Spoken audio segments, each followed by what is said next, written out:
आप सभी को मेरा प्यार भरा नमस्कार, आत्मा वंदन। ENC ध्यान नेपाल में आप सभी का हृदय से बहुत बहुत स्वागत करती हूँ। अपने प्रिय गुरु ब्रह्म ऋषि पितामह महाअवतार बाबा जी सभी आध्यात्मिक गुरुओं को साष्टांग प्रणाम करते हुए हम आज का सत्र आरंभ करते हैं। आज हमारे साथ प्रियंका कांगड़े जी जुड़ी हुई है, जो मैनी लाइव्स मैनी मास्टर्स जो प्रायण वॉइस द्वारा लिखी बुक है उसका स्वाध्याय कर रही हैं। तो मैं बहुत बहुत अभिनंदन करती हूँ, प्रियंका जी का स्वागत करती हूँ। Welcome welcome Priyanka. We are all very grateful and thank you so much for your valuable time. इतनी अच्छे से आप हमें उसका स्वाध्याय करवा रहे हैं। तो now it's over to you. Thank you Santosh जी।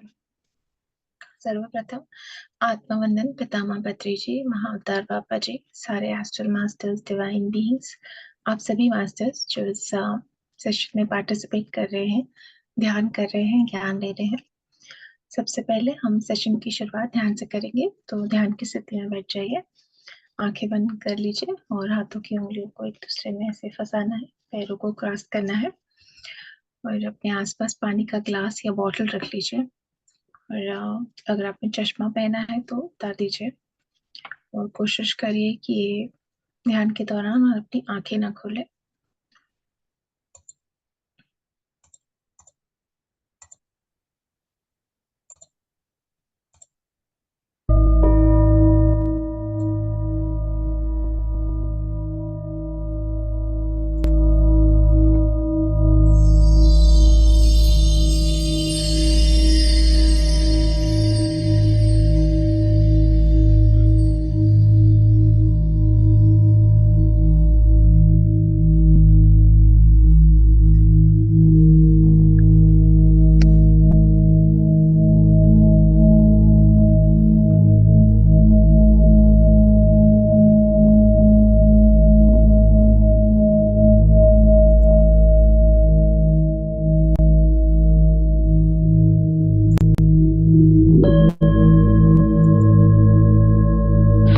आंखें बंद करके आराम से बैठ जाइए।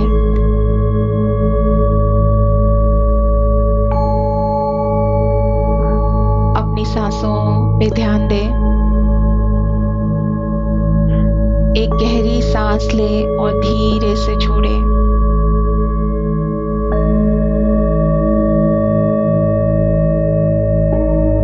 धीरे धीरे और गहराई से सांस लेते रहें।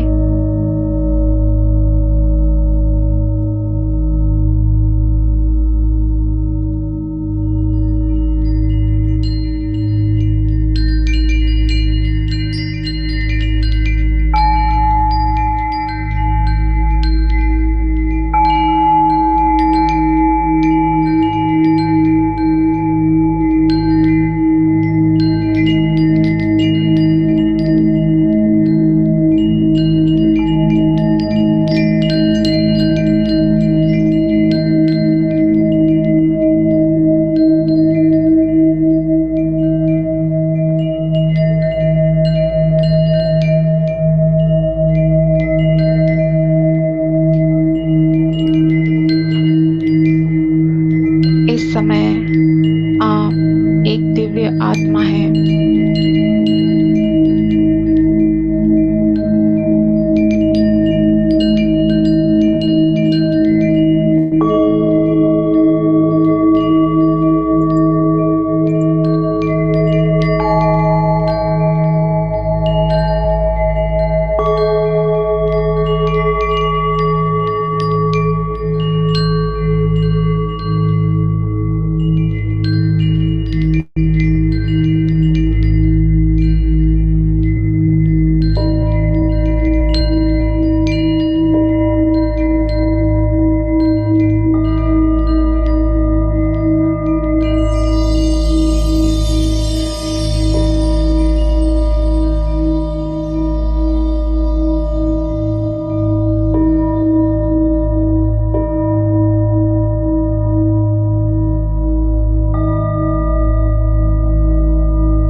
विशाल पिरामिड में बैठा हुआ महसूस करें।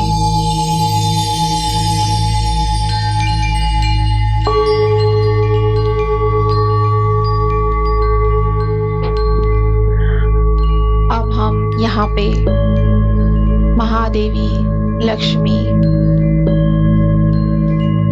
महादेवी सरस्वती,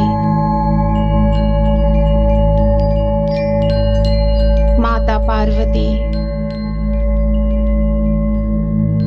महादेवी दुर्गा,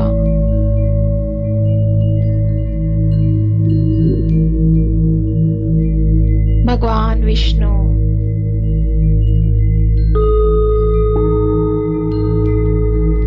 महादेव,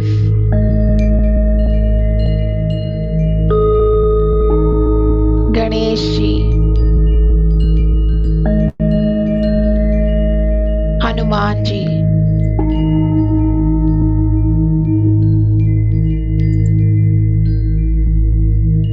पितामह पत्री जी, महाअवतार बाबा जी,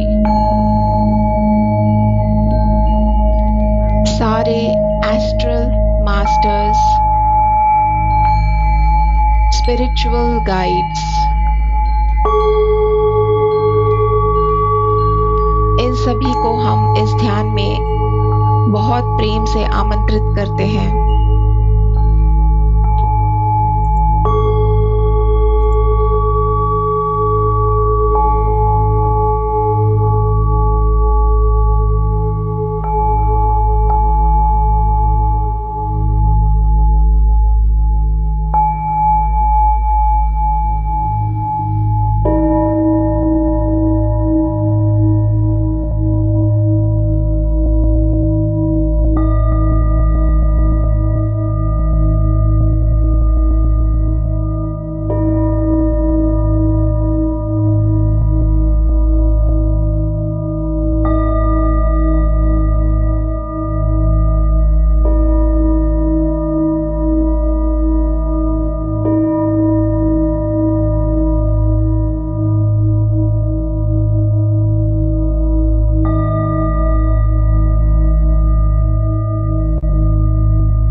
धीरे धीरे अपने भौतिक शरीर में वापस आएंगे।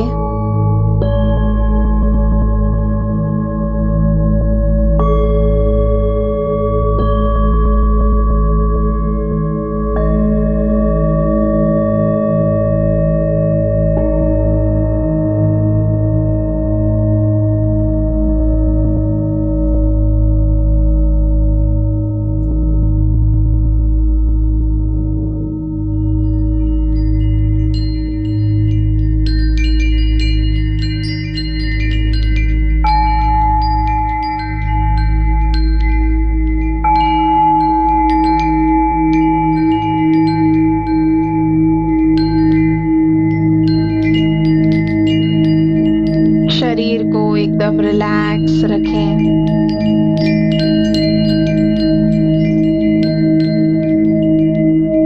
ध्यान सांसों पे।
ध्यान सांसों पे।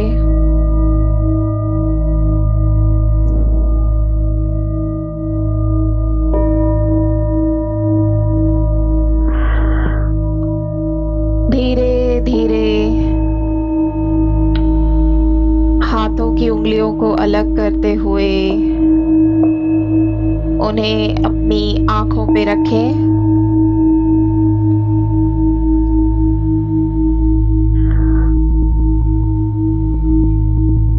Five, 4, 3, 2, 1। ध्यान से बाहर आएंगे।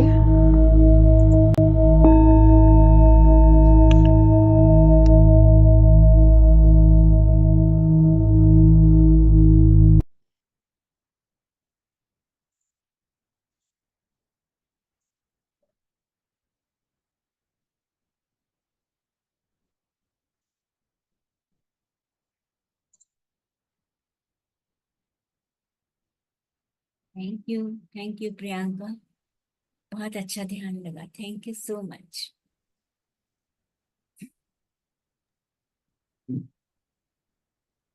Thank you Priyanka ji, thank you, thank you. Thank you Priyanka ji. Thank you Priyanka, बहुत गहरा ध्यान, बहुत अच्छा लगा। और मैम थैंक यू। ध्यान में मेरे पास में कटे आम की प्लेट आई। आपकी plate. Thank you so much.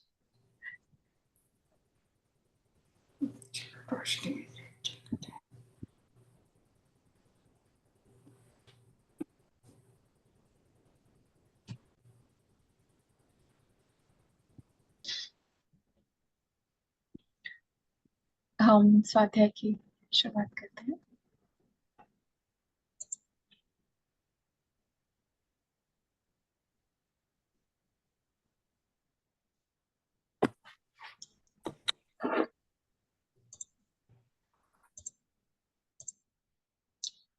हम स्वाध्याय कर रहे हैं मेनी लाइव्स मेनी मास्टर्स। ये किताब डॉक्टर ब्रायन द्वारा लिखी गई है।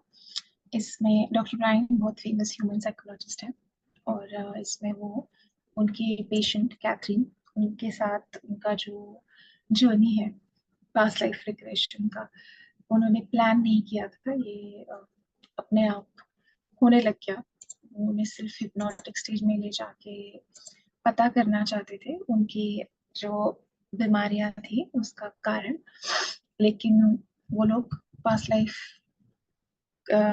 शुरू हो गई उनकी पास्ट लाइफ रिग्रेशन, और एक के बाद एक हर सेशन में एक नई नई इंफॉर्मेशन डॉक्टर ब्रायन को मिलने लगी। कैथरीन की जो कैथरीन अलग अलग अपनी लाइफ देख रही थी उसके माध्यम से हमें भी ज्ञान मिल रहा है। बीच बीच में मास्टर्स के मैसेजेस भी आ रहे हैं, तो डॉक्टर ब्रायन का भी ज्ञान, उनको भी ज्ञान मिल रहा है, और उन्होंने ये सारे एक्सपीरियंसेस रिकॉर्ड करके इस बुक के फॉर्म में हमारे सामने रखे, तो इनके एक्सपीरियंस से हमें भी ज्ञान मिल रहा है। इसलिए ये बुक स्पिरिचुअल लेवल से, स्पिरिचुअली अगर हम देखें तो बहुत ही एक बहुत अच्छी और बहुत एक ऐसी बुक है जो हमें सोचना शुरू करते हैं हम इसे पढ़ने के बाद कि सच में ऐसा हो सकता है या ऐसा हुआ है, या यहाँ पे ये सारे इंसिडेंट्स जो हैं वो सब सच है। बस कैथरीन का नाम रियल नहीं है, उसको प्राइवेसी के लिए चेंज करके यहाँ पे हम कैथरीन बोल रहे हैं, पर सच में उनकी पेशेंट के साथ ऐसे एक्सपीरियंसेस उन्होंने नोट किया। हम चैप्टर 9 तक पहुंच गए हैं अभी। तो चैप्टर 9 में हम डॉक्टर ब्रायन बोल रहे हैं कि हर हफ्ते कुछ ना कुछ नया उनको सीखने को मिलता है, और जैसे जैसे वो अपनी ट्रीटमेंट में आगे बढ़ रहे हैं तो हर हफ्ते उनको कैथरीन का जो बिहेवियर है वो चेंज हो रहा है, बहुत कॉन्फिडेंस आ रहा है उसमें, लोग उसकी तरफ आकर्षित हो रहे हैं, और उसकी पर्सनालिटी बहुत शाइन कर रही है। तो डॉक्टर ब्रायन कहते हैं कि इतने सारे जन्म कैथरीन के हमने देखे, कभी वो इजिप्ट में थी, कभी किसी दूसरे देश में थी, ऐसा कोई बहुत सारे देशों में उसके जन्म हुए हैं, बहुत सारी कल्चर्स में उसके जन्म हुए हैं। मास्टर्स आते हैं बीच बीच में मैसेजेस देने के लिए, तो ये सब जो है नया नया ज्ञान रोज हर सेशन में मुझे मिल रहा है, हमें मिल रहा है, ऐसे डॉक्टर ब्रायन बोलते हैं। फिर अभी आज के सेशन में जो ट्रांस में जाती है तो वो कह रही है कि मुझे कुछ लड़ाई होते हुए दिख रही है, और कोई दूसरे फोर्सेस अटैक कर रहे हैं हम पे।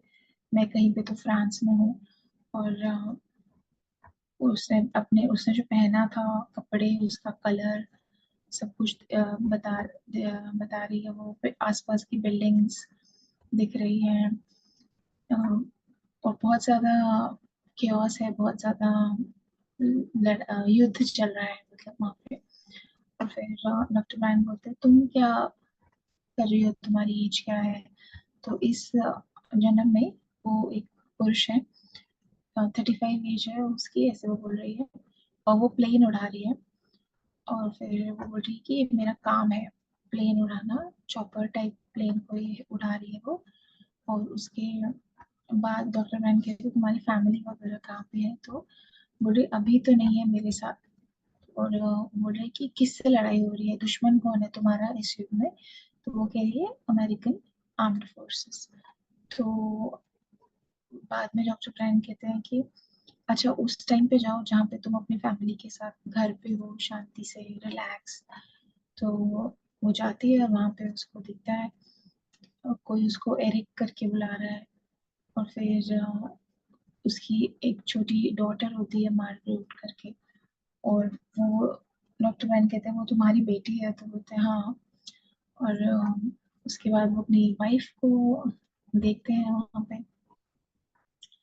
तो जब वो अपनी बेटी को देखते हैं तो डॉक्टर ब्रायन बोलते हैं तो मार्गो को देखो, क्या तुम्हें लगता है उसको देख के, तुम जानती हो उसको? तो वो जब मार्गो की आंखों में देखती है तब उसे दिखाई देता है कि ये तो जूडी है, जो इस लाइफ में कैथरीन की बेस्ट फ्रेंड है और उनका बहुत क्लोज रिलेशनशिप है। मार्गो जो है वो मार्गो उनकी बेटी है उस जन्म में, लेकिन यहाँ पे उसकी बेस्ट फ्रेंड है और उनकी जो फ्रेंडशिप है वो एकदम इमीडिएटली हो गई। फर्स्ट टाइम जब उन्होंने एक दूसरे को देखा तो वो फ्रेंड्स बन गए और उन उन लोग इतना क्लोज बॉन्ड है उनका कि एक दूसरे को बिना बताए वो समझ जाते हैं कि सामने वाला क्या सोच रहा है। और जूली जो है वो देखती है उसकी तरफ, कैथरीन की तरफ, और दोनों हंसते हैं। उसके बाद डॉक्टर ब्रायन बोलते हैं चलो वापस से वहां पे जाते हैं जहाँ पे हम थे युद्ध में। तो कैथरीन बोलती है कि हाँ कोई जर्मन गवर्नमेंट में कुछ बहुत प्रॉब्लम चल रही है, तो सब लड़ाई चल रही है। फिर वो बोलती है कि मुझे युद्ध अच्छा नहीं लगता, मुझे ये मार बॉम्बिंग ये सब मुझे नहीं पसंद, पर मेरा काम है इसलिए मुझे करना पड़ता है। लेकिन वो ये भी बोलती है कि इसके पीछे कोई रीजन नहीं है, सिर्फ दो लोग जो लीडर्स हैं वो उनके अपने अपने अलग अलग ओपिनियन है और उनको उनके ओपिनियन के लिए हमें ये सब करना पड़ रहा है। तो मेरे आसपास वो देखती सब कुछ कितना कितना भयानक है सारा सीन, और धीरे धीरे बोलती है कि आगे और भी ज्यादा लड़ाई में वो जब पार्टिसिपेट आगे जा रही होती है तो बहुत सारे लोग उसके आसपास, उसके फ्रेंड्स, उसके कलीग्स सब जो है धीरे धीरे अपना फिजिकल बॉडी छोड़ रहे हैं। फिर आगे डॉक्टर बैंक कहते आगे जाओ, टाइम में आगे जाओ, पर कैथरीन कहती है नहीं, यहाँ से आगे कुछ नहीं है क्योंकि कोई नहीं बचता इस युद्ध में। फिर से वो वापस से वो ट्रांजिशन वाले स्टेट में आ जाती है और धीरे धीरे अपनी बॉडी छोड़ देती है। लेकिन यहाँ पे बॉडी छोड़ते हुए उसको थोड़ा सा तकलीफ होती है क्योंकि बहुत पेन में थी वो उस टाइम पे। फिर डॉक्टर बैंक कहते इस लाइफ से तुमने क्या सीखा? तो वो कह रही है कि नफरत जो बिना किसी कारण के मारना किसी को, ये सब जो है ये ठीक नहीं है। तो कहते हैं कि डॉक्टर बैंक कहते हैं लेकिन तुम तो अपना काम कर रहे थे। तो कैथरीन बोलती है हाँ लेकिन फिर भी मैं, ये सब नहीं होना चाहिए, युद्ध नहीं होना चाहिए, ये ठीक नहीं है। बाद आगे वो उस स्टेट में होती है, दूसरे लाइफ से शुरू होने के पहले की स्टेट में होती है। तो मास्टर्स आते हैं मैसेज देने के लिए और डॉक्टर ब्रैंक को भी पता है कि ये मैसेज मास्टर्स दे रहे हैं। तो मास्टर्स बोल रहे हैं कि अपने माइंड से फियर को निकालो क्योंकि फियर जो है वो आपकी एनर्जी को वेस्ट करता है। तो और जो आप करने आए हैं यहाँ पे वो आप नहीं कर पाते। तो जब हम डीप डीप अपने अंदर जाएंगे तो वहाँ पे फियर नहीं है। जब हम सोल की तरफ खुद को देखेंगे तो वहाँ पे फियर नहीं है, एनर्जी है हर तरफ। लेकिन इस फियर की वजह से एनर्जी वेस्ट होती है। हम लोगों की ह्यूमंस की जो आदत है वो सिर्फ हम बाहर देखते हैं लेकिन हम कभी अंदर नहीं देखते। तो जब हम अगर एक वॉल्केनो भी है तो बाहर से देखेंगे तो बहुत भयानक है, पर अंदर माउंटेन के अंदर जाएंगे तो वो एकदम शांत होता है। तो वैसे ही हमें अपने स्पिरिचुअल स्टेट में रहना चाहिए, वो नेचुरल हमारा स्टेट है। जब हम स्पिरिचुअल स्टेट में होते हैं तो सोल जो है वो हम इजीली सोल के साथ कनेक्ट होते हैं। फिर उसके बाद फिजिकल स्टेट को छोड़ के फिर वापस से जब हम यहाँ पे आते हैं तो हम हमारी सोल को रिन्यू करते हैं, फिर से नया करते हैं और नेक्स्ट लाइफ के लिए तैयार करते हैं। तो आगे डॉक्टर ब्रायन के लिए ये स्पेशली मैसेजेस है और उसको उनको मास्टर्स बोल रहे हैं कि आप पेशेंस रखिए, आपके पास बहुत सारा नॉलेज है और जब भी आपको जरूरत पड़ेगी मास्टर्स आके आपको नॉलेज देंगे, बस आपको पेशेंस रखना है। आगे तो कैथरीन अभी भी ट्रांस के स्टेट में है। डॉक्टर ब्रायन कह रहे हैं ये मैसेज सिर्फ मेरे लिए नहीं सबके लिए है। और जो फियर की बात कर रहे हैं मास्टर, वो फियर ऑफ डेथ है। तो अगर हम इस बात को समझे कि लाइफ एंडलेस है, मृत्यु नहीं है, जन्म नहीं है, तो वो फियर अपने आप चला जाएगा।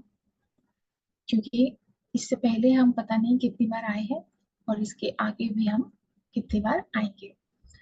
तो ये समझ में आना जरूरी है। हमारे आसपास एंजल्स हैं, हमारे गार्जियन एंजल्स हैं, हमारे आसपास मास्टर्स हैं हमारी हेल्प करने के लिए। तो ये नॉलेज बहुत बहुत इम्पोर्टेंट और गहरा नॉलेज है। वो बोल रहे हैं कि जो लालच होता है, पावर का लालच होता है कि मुझे पैसा चाहिए, पावर चाहिए, उसकी कोई वैल्यू नहीं है। लोग चर्च में जाते हैं, मॉस्क में जाते हैं, मंदिर में जाते हैं, प्रार्थना करते हैं, जब तक वहां पे हैं तब तक वो सही रहते हैं। जैसे ही वो अपने घर आते हैं वापस से, वैसे ही शुरू हो जाता है लालच और इस भागना। तो ये चीज जो है हमें यहाँ पे सीखनी है। जैसे मेरा और कैथरीन का जो ये एक्सपीरियंस है उसको और ज़्यादा स्टडी कर सकते हैं, रिपोर्ट कर सकते हैं और भी बहुत कुछ कर सकते हैं इस सेशन में जो ज्ञान मिल रहा है उससे। तो कैथरीन बोलती है कि मेरे आसपास मेरा एक गार्जियन एंजल उसको दिख रहा था, गिडियन करके। वो हमेशा उसके आसपास रहता है, जब उसको ज़रूरत होती है वो आ जाता है। तो हम वैसे ही हम सबके भी गार्जियन एंजल्स होते हैं और हम जो है बार बार आके यहाँ पे कुछ ना कुछ सीखते हैं। तो डॉक्टर रायन पूछते हैं कैथरीन को कि हम वापस क्यों आते हैं, हम जहाँ पे हैं स्पिरिट वर्ल्ड में वहाँ पे क्यों नहीं सीख सकते। तो कैथरीन वहां से आगे से जवाब आता है मास्टर से कि कुछ चीजें ऐसी होती हैं, कुछ लेसन ऐसे होते हैं जो यहाँ आकर ही सीखे जा सकते हैं। क्योंकि वहाँ पे स्पिरिचुअल वर्ल्ड में या सोल के अलग डायमेंशंस में पेन नहीं है, दुख नहीं है, वहाँ पे सब कुछ अच्छा है। तो वो पेन समझने के लिए, वो लेसन सीखने के लिए हमें यहाँ पे फिजिकल स्टेट में आना ही पड़ता है। और ये समझने के बाद ही हमारी सोल का प्रोग्रेस होता है, आगे बढ़ते हैं। फिर से दूसरी लाइफ में जाती है कैथरीन। यहाँ पे उसको कैरेजेस दिख रहे हैं, घोड़े दिख रहे हैं। कोई तो बहुत इम्पोर्टेंट दिन है किसी की, और वो बहुत छोटी लड़का है इस लाइफ में, बहुत छोटी है एज में अभी। उसको दिख रहा है कि उसकी फैमिली मेंबर्स सब दिख रहे हैं, नेबर्स सब, फ्रेंड्स आए हुए हैं। बोल रही है बहुत बड़े पार्टी, कोई सेलिब्रेशन चल रहा है और उसको भी अच्छे से तैयार करके रखा है उसकी मॉम ने या जो भी है। और फिर वो बोलती है कि बहुत सारा खाना बन रहा है, मुझे दिख रहा है, मुझे स्मेल भी आ रही है खाने की, ब्रेड बना रहे हैं कुछ लोग बाहर। और वो आगे उसको और देखते हैं, बोलते हैं कोई तो मुझे बुला रहा है, मैंडी एंड एडवर्ड। तो मैंडी जो है ये उसका नाम है। बाद में वो बोलती है कि बहुत सारे अलग अलग लोग जो उसको दिख रहे हैं, जिन्होंने जो कपड़े पहने हैं, वो सब उसको बहुत फनी लग रहा है, बहुत अजीब सा लग रहा है कि उसने कभी देखा नहीं है ऐसा कुछ। फिर डॉक्टर ब्रायन बोलते हैं किसी की शादी हो रही है, तो बोलती है हाँ। तो किसकी शादी हो रही है, तो बोलती है मेरी बहन की, मुझसे बड़ी है वो, इसलिए उसकी शादी हो रही है। और उसने क्या पहना है सब कुछ वो बताती है। तो बोलती है कि अपनी बहन की आंखों में देखो और देखने की कोशिश करो, तुम जानती हो क्या उसको। तो वो देखती है तो उसको याद आता है कि वो बेकी है। बेकी जो है कैथरीन की फ्रेंड और कोवर्कर है, मतलब वो लोग एक ही ऑफिस में काम करते हैं, बहुत क्लोज है वो भी। लेकिन बेकी जो है वो थोड़ी सी, उसका एटीट्यूड थोड़ा सा जजिंग है। तो वो हमेशा कैथरीन को बोलती है कि तुम ये करो, ये करो, ऐसे मत करो, ऐसे मत, ये करो। वो एक फैमिली के जैसे उसका ध्यान रखती है। सिर्फ उसकी फ्रेंड है लेकिन फिर भी बहुत क्लोज है उसके। और उस जन्म में वो उसकी बहन थी जिसकी शादी वो देख रही है अभी। तो और वो बोलती है अपनी मॉम को देखो, उनको देख के कुछ समझ में आ रहा है। तो बोलती नहीं, फिर अपने फादर को देखो। तो देखती है तो उसको याद आता है ओ ये तो स्टुअर्ट है। स्टुअर्ट इस लाइफ में कैथरीन के हस्बैंड है और वहां पे उसके पिता थे। तो डॉक्टर ब्रायन कहते हैं अच्छा अभी तुम्हारा रिलेशनशिप उसके साथ कैसा है? तो कैथरीन ने बोला बहुत अच्छा है, बहुत प्यार करते हैं वो हम सबसे, अपने बच्चों से, लेकिन हम लोग उनको बहुत परेशान करते हैं। तो जैसे एक नॉर्मल फादर और चाइल्ड का रिलेशनशिप होता है वैसे है। तो इन इस जन्म में वो स्टुअर्ट है उसके हस्बैंड, और उनके रिलेशनशिप में भी थोड़ा सा चैलेंजेस हैं जो हमने स्टार्टिंग में देखा था बुक में। फिर कैथरीन बोलती है कि चलो अब मैं थक गई हूँ, और फिर ये सारी इंफॉर्मेशन शेयर करने के बाद वो धीरे धीरे रिलैक्स स्टेट में जाती है। डॉक्टर ब्रायन कह रहे हैं कि जो भी नॉलेज हमें मिल रहा है इस सेशन से सब सच है, इम्पोर्टेंट है, और लेकिन फिर भी मेरे जो कलीग्स हैं उनके साथ शेयर करने में मुझे थोड़ा सा डर लगता है। मेरी रेपुटेशन, मेरा करियर, बाकी लोग मेरे बारे में क्या सोचेंगे, ये सब अभी भी ये डर है मेरे अंदर, और सबके अंदर होता है। तो धीरे धीरे करके मैं एक्सेप्ट कर रहा हूँ, डॉक्टर ब्रायन बोल रहे हैं, और मेरी लाइफ जो है सिंपल होती जा रही है। कोई जरूरत नहीं है, डॉक्टर ब्रायन कह रहे हैं, कुछ भी प्रिटेंड करने की, कुछ भी ऐसा कुछ दिखाने की जो तुम नहीं हो, ऐसा कुछ करने की जरूरत नहीं है।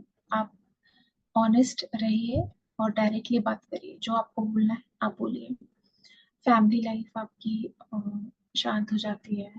और कुछ लोग जो हैं डॉक्टर ब्रायन के आसपास वो जानना चाहते थे, वो बहुत क्यूरियस थे कि क्या चल रहा है, लेकिन बहुत सारे लोग ऐसे हैं जो जिनको कभी एक्सपीरियंसेस होते हैं तो वो नहीं बोलते, क्योंकि उन्हें डर लगता है कि अगर वो बोलेंगे तो लोग सोचेंगे कि ये क्या बोल रहे हैं। जैसे बोल रहे हैं, कभी कोई प्रोफेसर अगर कुछ सॉल्व कर रहे हैं तो सोल्यूशन उनको समझ में नहीं आ रहा है तो ड्रीम में आके उनको सोल्यूशन मिल जाता है। कभी कोई डॉक्टर है, कोई डॉक्टर, किसी डॉक्टर को जानते हैं वो डॉक्टर ब्रायन, उनको अगर कोई कॉल करे तो उनको पहले ही पता चल जाता है कि कौन उनको कॉल कर रहा है। फिर ऐसे बहुत सारी चीजें हैं, बहुत सारे एक्सपीरियंसेस उनको सुनने को मिलते हैं, लेकिन लोग एक्सेप्ट नहीं कर पाते, लोगों को लगता है कि ये नॉर्मल नहीं है। ये जो डर है कि लोग क्या सोचेंगे, ये भी हमारे अंदर से निकलना चाहिए। बस हमें ये समझना चाहिए कि ऐसा हो सकता है, सब कुछ झूठ नहीं है, सब हमारे माइंड का इल्यूजन नहीं होता, माया नहीं होती, बहुत सारी चीजें सच है और ये हो सकता है। यहाँ पे चैप्टर 9 हमारा खत्म होता है। Thank you masters.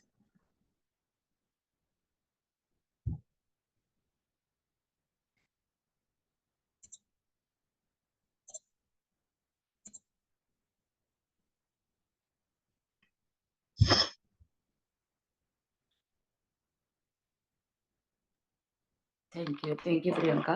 ये बताओ प्रियंका, क्वेश्चन है मेरा कि ये क्या थेरेपी करते हैं उनको पास्ट लाइफ ALR के लिए? उनको एक रिलैक्सिंग म्यूजिक सुना के हिप्नोटाइज करते हैं। क्योंकि जनरली जैसे PLR होता है, जो सुना है, देखा ही है ऐसे टीवी पे भी, तो उनसे जब वो उस फेज में चले जाते हैं तो ये उनसे आराम से बात कर रहे हैं, पूछ भी रहे हैं और वो जवाब भी दे रहे हैं, कनेक्टेड है उस समय वो, है ना? हाँ हाँ। हाँ, मतलब ये कुछ लगता है कि ये कुछ डिफरेंट सा। जब बॉडी पूरी तरह से आपकी रिलैक्स हो जाती है ना तो धीरे धीरे करके एस्ट्रल बॉडी ऐसे निकलती है, जो हम डीप नींद रात को जब हम बहुत ज्यादा गहरी नींद में होते हैं और हम एस्ट्रली बाहर निकल के जाते हैं इधर उधर, तो वैसे ही उस तरह का ही है। या मेडिटेशन में जब हमें एक्सपीरियंसेस आते हैं ना तो हम बोलते हैं हम कहाँ चले गए थे। कभी कभी हम अगर चाहिए तो हमें इस लाइफ में मेडिटेशन में भी पास्ट लाइफ एक्सेस करते हैं, तो वैसा होता है। पर ये अलग अलग तरीके हैं उस तक पहुंचने का, सबकॉन्शियस, बेसिकली सबकॉन्शियस माइंड तक पहुंचने का। पर डॉक्टर ब्रायन जो इस बुक में कर रहे हैं वो हिप्नोसिस है, तो उनको भी पता नहीं था कि ये पास्ट लाइफ रिग्रेशन है। वो सिर्फ उसको हिप्नोटाइज करके, क्योंकि स्टार्टिंग में हमने देखा था, उन्होंने बोला था ये एक ट्रेडिशनल तरीका था ट्रीटमेंट का, कि आप किसी भी पेशेंट को, अगर उनको कोई भी प्रॉब्लम है, उनको हिप्नोटाइज करके ट्रांस में ले जाओ और फिर उनके बचपन में ले जाओ। क्योंकि मोस्टली सारे जो प्रॉब्लम्स, मेंटल इश्यूज जो होते हैं, साइकोलॉजिकल इश्यूज होते हैं, वो कहीं ना कहीं कोई ट्रॉमा हुआ होता है बचपन में, या कुछ जो भूल जाता है हमारा कॉन्शियस माइंड, इसलिए वो फिर बचपन में ले जाके वहां वो याद करके ठीक कर देते हैं। ऐसा ये रेगुलर हाँ, प्रैक्टिस थी। इनर हाँ चाइल्ड में जैसे करते हैं जी। हाँ, लेकिन यहाँ क्या हुआ, वो चाइल्डहुड में गए उसके, लेकिन फिर भी कुछ नहीं हुआ। तो वो, और उन्होंने बोला ऐसे एक सेशन में चलो और पीछे जाओ, तो पता ही नहीं चला उसको, कैथरीन को भी नहीं पता चला डॉक्टर ब्रायन को, कि वो पास्ट लाइफ में चली गई। तो एक्चुअली ये ट्रॉमास और सब कुछ उसके पास्ट लाइफ से आ रहा था, तो इसीलिए वो अभी इतने तो पास्ट लाइफ देखने से ही वो हील कैसे होती गई? हाँ, यही तो मतलब यही इंटरेस्टिंग चीज है कि हाँ, जब मतलब वो देख के ही वो ठीक हो गई, ठीक उसको हो गए, इम्प्रूवमेंट हाँ शुरू हो गई उसमें। हाँ, क्योंकि वो, उसकी सोल को पता चला कि जब वो उस एक्सपीरियंस को, जैसे फर्स्ट एक्सपीरियंस उसका था जब वो पानी में डूब के उसकी डेथ हुई थी उस जन्म में, तो अभी वो कॉन्शियस माइंड में भी उसको आ गया ना कि खत्म हो गया वहां पे, छोड़ दो उसको वहां पे। तो वो ऐसे करते करते उसके सारे फियर्स और एंजाइटी निकल रहे हैं। सेल्फ रियलाइजेशन होती गई मतलब। हाँ, कि अब रुक गया, वो चीज को यहाँ लाने की जरूरत नहीं है, प्रेजेंट में लाने की जरूरत नहीं है, वो ओके, खत्म हो गया वहां पे। हाँ ठीक है ठीक है। थैंक यू प्रियंका, बहुत बहुत बढ़िया। अच्छे से ये क्लियरिटी नहीं समझ आ रही थी मेरे को कि हील कैसे होती जा रही है देखने से सिर्फ, तो उसको समझ आ गया कि वो चीज अब नहीं है, वो खत्म हो चुकी है। हाँ, अवेयरनेस आ जाती है। अवेयरनेस आ गई। थैंक यू जी। किसी का भी प्रश्न है या कोई एक्सपीरियंस शेयर करना चाहते हैं? यहाँ पे प्रियंका मैं एक चीज पूछूंगी कि एक तो इस स्टोरी में ये पता चल रहा है कि उसकी जितनी भी पास्ट लाइव्स हैं उसमें बहुत सारी सोल्स हर बार वही रिपीट हो रही हाँ, हैं। तो right, इसका मतलब जो हमारा एक बार किसी के साथ कनेक्शन बन जाता है तो वो जो है वो उसी के साथ आगे कई जन्मों तक चलेगा जब हाँ, तक वो कंप्लीट नहीं होगा। जी, तो और वो तो कंप्लीट मतलब जैसे मेरे को समझ आ रही है कि कंप्लीट होना तो एक तरह से अभी तक जो लग रहा है कि बहुत ही डिफिकल्ट है, क्योंकि कहीं ना कहीं जाके फिर कोई ना कोई कर्मा बन जाता है। जी, तो जी वो जी नोइंगली और अननोइंगली आप कितना भी स्पिरिचुअलिटी में भी आ जाओ तो भी किसी ना किसी पॉइंट पे आके आपका कहीं ना कहीं तो कुछ ना कुछ कर्म बन जाता है। तो फिर वो लाइफ उसके साथ फिर वो मतलब आगे तो कहते थे ना कि किसी का 7 जन्मों का संबंध होता है। तो ऐसा तो नहीं लग रहा मुझे कि 7 जन्मों का, ये तो सोल जो है एक बार कनेक्ट हो गई तो वो एक सोल फैमिली बन गई, और वो सोल फैमिली चाहे फ्रेंड की फॉर्म में चाहे किसी भी रिलेशन के फॉर्म में आ रही है, राइट, जी।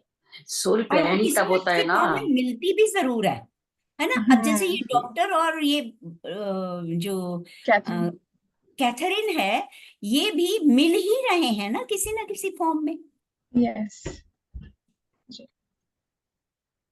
पर हमको भी जी ये लग रहा है कि इनका इम्प्रूवमेंट जो है, जब डॉक्टर का और कैथरीन का रिलेशन जो है वो ज्यादा, तो उसमें क्लैरिटी आई, तब से इसका इम्प्रूवमेंट जो है वो शुरू हुआ।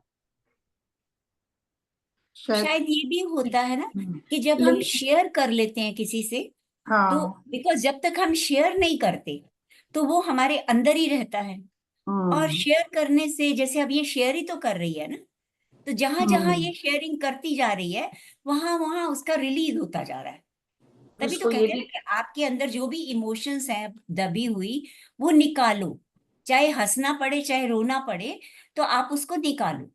तो वो एक्चुअली यही है ना फिर, कि वो रिलीज होते जा रहे हैं उसके, और जैसे जैसे रिलीज होते जा रहे हैं वो लाइट होती जा रही है और इम्प्रूव करती जा रही है। रिलीज भी हो रहे हैं और उसको ये भी क्लियरिटी हो रही है कि ये हो चुका, अब हाँ, नहीं है हो मेरे चुका। साथ वो। जी जी, वो शेयरिंग से ही हो सकता है ना, शेयरिंग से। अदरवाइज तो जी वो हमारे अंदर ही पड़ा रहता है और हम हाँ उसी के अंदर घुसे रहते हैं, उसी को बुनते रहते हैं बुनते रहते हैं। हाँ, जब बिल्कुल जब वो बिल्कुल। रिलीज हो जाता है और रियल लाइफ में रिलीज होता है, तो हमारे जो क्लोज वंस है, फ्रेंड्स हैं, जिसके साथ भी हम शेयर करते हैं, वो हमें गाइड कर देते हैं कि बस अब हो गया ना, इसको हो छोड़ दो, चुका। है ना। तो इनर फिर चाइल्ड में हमें भी, शांति मिलती है जी, और हम इनर समझना चाइल्ड में भी सीखते हैं। उन्होंने यही कराया था सरोजा बुल्लापल्ली जी ने, कि अब आपको अपने उस जो फियर है बर्थ के हाँ टाइम पे, बर्थ के टाइम में इनसिक्योरिटी है, तो अब आपको उसको प्यार से इनर चाइल्ड को ध्यान में बोलना है राइट। कि अब हाँ अब मैं तुम्हारे साथ हूँ, वो सब अब हाँ नहीं है, अब हाँ, हमें समझ आ चुकी है। तो हमें उसको कहते हैं बोलो अपने अंदर उसको, नहीं तो यस, ऐसे ही चुप नहीं बैठना। देखिए ना, उससे वो चीज जो है फिर वो खत्म होता है, उसको वो निकालनी है। अब निकालने के इनर लिए चाइल्ड तो हमारे अंदर ही है ना, अंदर लेकिन ही है। हमने उस अभी तक वो दबा हुआ है ना, उसको तो कभी बोलो, कंसोलेशन तो हाँ, मिली ही जी नहीं। जी तो जी, अब जब हम ये प्रोसेस करते हैं तो कंसोलेशन मिलती है और कॉन्फिडेंस बढ़ता है, तो वो सारा अपने आप खत्म हो जाता है। तो उसका तो मतलब कॉन्फिडेंस जो है वो डॉक्टर में अब ज्यादा डेवलप हो रहा है, इसलिए she is coming out, like वो भी है। उससे जो है उसकी इम्प्रूवमेंट, मतलब कंडीशन में इम्प्रूवमेंट, और because she is having started having confidence in him relatively more than earlier one, शुरू में जब वो आई थी उसके हिसाब से। तो इसलिए उससे और भी ज्यादा जो है लगता है, जो उन दोनों के बीच का जो इंटरेक्शन है और जो फेथ वो है वो डेवलप हो रहा है उसकी वजह से। इसके पहले भी दो लाइफ्स में, अगर आपको याद होगा, उसने देखा था एक बार डॉक्टर ब्रायन उसके पिता के फ्रेंड थे, तो वो भी गुरु के जैसे ही थे उस लाइफ में। फिर एक बार उसके मामा थे, तो वहां पे भी वो बहुत ही ज्यादा एडवांस सोल थी, वहां पे भी उनको वो जो यंग लोग थे उनको पढ़ाते थे, मैप्स कैसे बनाते हैं, डिजाइन करते हैं, वो सब बताते थे। जी तो जी, वो हमेशा से कुछ ना कुछ कनेक्शन उनका कनेक्शन रहा तब है। से चलता आ रहा है। और जो आपका क्वेश्चन था रीता जी कि हम तो ऐसे ही चलता ही रहेगा, हम किसी न किसी के फॉर्म में, कभी कोई वाइफ बन के आ रही है, कभी कोई हस्बैंड बन रहा है, कभी कोई चाइल्ड बन रहा है, कभी कुछ, कभी कोवर्कर है, जैसे आज देखा वो जूडी उसकी बेस्ट फ्रेंड है, पर उस लाइफ में वो उसकी बेटी थी, वाइफ थी। तो ये डॉक्टर भी तो इसका फादर भी बना और हस्बैंड भी बना। बन रहा है एग्जैक्टली। तो ये ये सब ये अलग अलग रोल्स में अलग अलग मेरे को लेसन तो सीखने सिर्फ ये के लिए लगता है हम। ये चक्रव्यूह है हाँ, जिसे जी करना जी, इम्पॉसिबल है।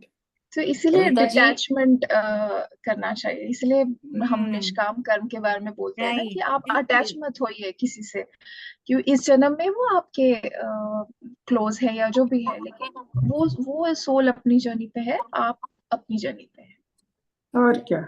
रीता जी, जब हमने यूनिवर्सल लॉ पढ़े थे, आपको ध्यान होगा, तो उसके अंदर भी यही बताया गया था कि कर्म सिद्धांत और इनकारनेशन ये रिलेटेड है, बिल्कुल ये जुड़े हम्म रहते हैं हमेशा। हम्म, पुनर्जन्म होगा, कर्म सिद्धांत फिर उन्हीं, देखिए जिनके हम कांटेक्ट में हैं इस समय, इस लाइफ में, हाँ, उन्हीं उन्हीं का ही तो से लेना देना है ना उन्हीं फिर। से तो हम्म लेना देना है। और बस, ये डिफरेंट है कि हम किसी और कंट्री में भी वो सब इकट्ठे हो सकते हैं, किसी और शहर में अलग इकट्ठे हो सकते हैं, वही सोल। तो जब सोल प्लान करते हैं तो बड़े बड़े मास्टर्स के साथ बैठ के उन्हीं लोगों के साथ ही होगा।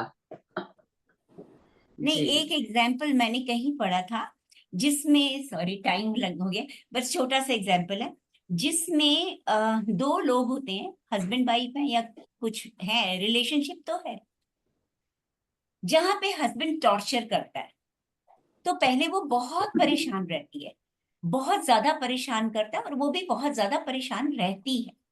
लेकिन अल्टीमेटली वो वही रियलाइज करते हैं, जैसे हमें बताते हैं स्पिरिचुअलिटी में, कि एक्सेप्टेंस के बिना कोई गुजारा नहीं।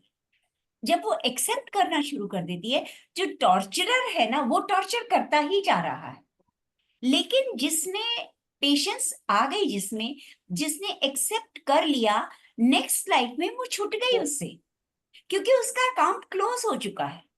उसकी अब वो जो लर्निंग, टॉर्चरर है ना, वो अपना लेसन सीखने के लिए किसी और पार्टनर को लेता है, जी जी जी, बिल्कुल तो बिल्कुल। वहां पे आके वो बैलेंस हो गया उसका, उस लेडी का तो बैलेंस हो गया, वो आगे चली गई, वो इवॉल्व हो गई, बेटर हो गई, मतलब कर्मा अपर बैलेंस हायर हो गया। लेवल में चली गई।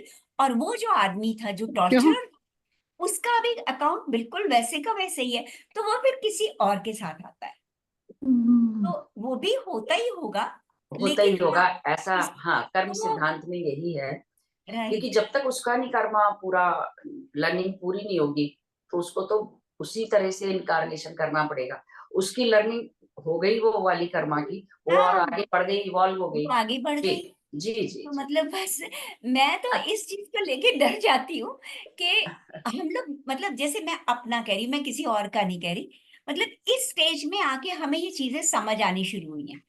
Priyanka, you are really lucky कि आप लोग छोटी छोटी एज में ये चीजें समझ गए, हाँ खुद भी बिल्कुल इवॉल्व हो बिल्कुल। जाओगे, है ना। हमारे जैसे लोग जो अब समझ अब रहे हैं, समझ रहे तो हैं। ये तो कितने कर्म मैं ऐड कर चुकी हूँ ऑलरेडी, जी, है ना। आपको ध्यान होगा, शायद कोई था कि नहीं, सिएटल के ग्रुप में कर्मा का था वो आकाशीय रिकॉर्ड का सेशन। तो उसमें एक लेडी थी, तो उसने कहा कि मैं कई लोगों से पूछ चुकी हूँ, मेरा ये सवाल है, आप देख के बताओ, कि मेरा हस्बैंड मेरे से बात नहीं करता, सब काम हमारे होते हैं, लेकिन जब मैं बोलना शुरू, मैं परिवार में सिर्फ मैं जब बोलना शुरू होती हूँ, तो मुझे कहता है तुम चुप बैठो, तुम चुप रहो, वो मेरे को मुंह नहीं खोलने देता। तो उसने फिर आकाशीय रिकॉर्ड देख के उसका फिर ये बताया कि पिछले जन्म में भी आप लोग जो हो हस्बैंड वाइफ थे, लेकिन रिवर्स थे, और आपस में इतनी लड़ाई होती थी, इतना झगड़ा होता था, तो आपने उस समय कसम खाई थी अब मैं बोलूंगी ही नहीं, चाहे कुछ हो जाए। तो वो आपका कर्मा लौट के आया है इस जन्म में, आप उसके सामने बोल नहीं पाते, कहते वो मुझे बोलने नहीं देता। और फिर डिवाइन उसने साइन में बताया था सुना था उसको, मैडम, डिवाइन साइन में सुना था हमने। डिवाइन शाइन में, जी जी उसी की बात कर रही हूँ, मुझे लेडी भी सिएटल याद में, है। याद आया ना। जी जी जी जी जी, मुझे पूरा। हाँ, डिवाइन शाइन में। आपने नहीं बोलने की कसम खाई थी, इसीलिए इस वक्त इसीलिए आप इस चुप जन्म बैठे में थे। आप उसके सामने बोल नहीं पाते। उन्होंने कुछ बताया था उसको, मेडिटेशन कुछ कुछ, पता नहीं, अब इतना ध्यान नहीं है। ये चीज मुझे याद है कि कर्म की बात आपने करी ना, तो कर्म सिद्धांत तो ऐसा है कि कर्मा पीछा नहीं छोड़ता, एक एक सोच का भी तो कर्म बन जाता है, हमारे थॉट्स का भी, तो वो तो करना ही पड़ेगा।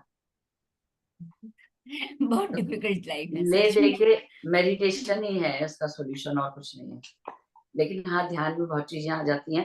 एक छोटी सी, एक सेकंड में मैं अपनी शेयरिंग बताती हूँ। कल मैं एक नाम याद कर रही थी, किसी से कन्वर्सेशन हो रही थी कि बेंगलोर में शंभाला, जहाँ वो, वहाँ कौन सी जगह है, वो नाम नहीं याद आ रहा था, नाम नहीं याद आ रहा था, तो उनको भी नहीं याद आया, और दो लोगों से मेरा डिस्कशन हुआ, उन्हें भी नहीं याद आया। कल सुबह जब मैं सुबह अपने सेशन से 1 घंटा पहले उठ के ध्यान करती हूँ, मैं बैठी और उस समय मैंने गुरुओं को समर्पण के साथ कहा कि वो कौन सी जगह है, मुझे नाम क्यों नहीं याद आ रहा। सेकंड भी नहीं लगा, मेरे अंदर से वो नाम आ गया, खम्मम। हम मुझे कॉस्मिक इतनी वैली। खुशी हुई, इतनी खुशी हुई उसी समय ना, आई वाज सो एक्साइटेड कि कैसे नाम आ गया अंदर से, पता नहीं कहाँ से जवाब आ गया। जी, थैंक यू सो मच। मुझे मन किया मैं शेयर करूं। चलिए, थैंक यू थैंक प्रियंका, बहुत यू। बढ़िया, अच्छा लगा, बहुत अच्छा लग रहा है। ये सब जानकारी हम लोगों को होनी चाहिए जो जी। हो रही है। जी, तो thank you Priyanka, thank you so much, तो थैंक यू ठीक सो है, फिर सभी सभी लोगों का Thank you. बहुत बहुत धन्यवाद, जो सब जुड़े हैं हमारे साथ, हमारी सोच